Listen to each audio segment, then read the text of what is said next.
গণহত্যাকারী, কসাই এমন সব নানা বিশেষণে ভূষিত হচ্ছেন ইসরায়েলের প্রধানমন্ত্রী বেনিয়ামিন নেতানিয়াহু। আর এসব তাকে শুনতে হচ্ছে নিজ কর্মদোষেই। তার এমন একগুঁয়ে ও ঔদ্ধত্য আচরণের জন্যই একের পর এক দেশ মুখ ফিরিয়ে নিচ্ছে তার দেশ থেকে। গাজায় নির্বিচারে অসহায় মানুষের প্রাণ কেড়ে নেয়ার কারণে এবার ইসরায়েলের সঙ্গে কূটনৈতিক সম্পর্ক ছিন্ন করল কলম্বিয়াও।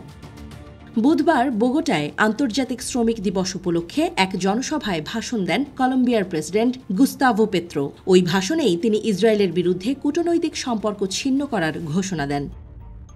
কলম্বিয়ার প্রেসিডেন্ট ভাষণে জানান, বৃহস্পতিবার ইসরায়েলের সঙ্গে সব ধরনের কূটনৈতিক সম্পর্ক ছিন্ন করতে যাচ্ছে তার দেশ।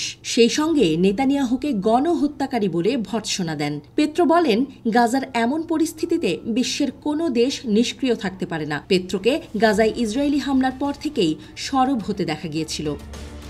এর আগে ফেব্রুয়ারিতে গাজায় খাদ্য সহায়তার জন্য লাইনে দাঁড়ানো ফিলিস্তিনিদের উপর গুলি চালানোর পরে কলম্বিয়া ইসরায়েল থেকে অস্ত্র ক্রয় স্থগিত করে। পেছনে তাকালে দেখা যায় কলম্বিয়া বরাবরই ফিলিস্তিনের পক্ষে আর ইসরায়েলের চরম বিরোধী। তাই তো গাজায় হামলার শুরু থেকেই ইসরায়েলের প্রেসিডেন্ট বেনিয়ামিন নেতানিয়াহুর কঠোর সমালোচনা করে আসছেন তিনি।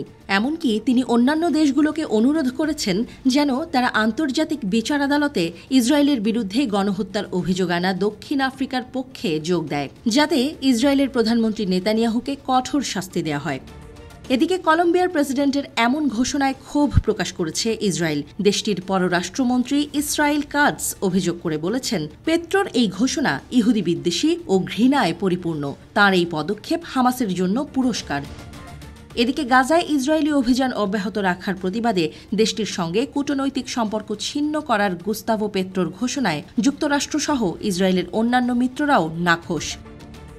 গাজা ইস্যুতে কলম্বিয়া ছাড়া এখনও পর্যন্ত ইসরায়েলের সঙ্গে কূটনৈতিক সম্পর্ক ছিন্ন করেছে দক্ষিণ আমেরিকার দেশ বলিভিয়া। এছাড়া দক্ষিণ আমেরিকাভুক্ত দেশগুলো গাজায় যুদ্ধবিরতির দাবিতে সবসময়ই সোচ্চার ভূমিকায় রয়েছে। সে সময় কলম্বিয়া, চিলি ও হন্ডুরাস সহ দক্ষিণ আমেরিকার আরও কয়েকটি দেশ ইসরায়েল থেকে তাদের রাষ্ট্রদূতদের প্রত্যাহার করে নিয়েছিল।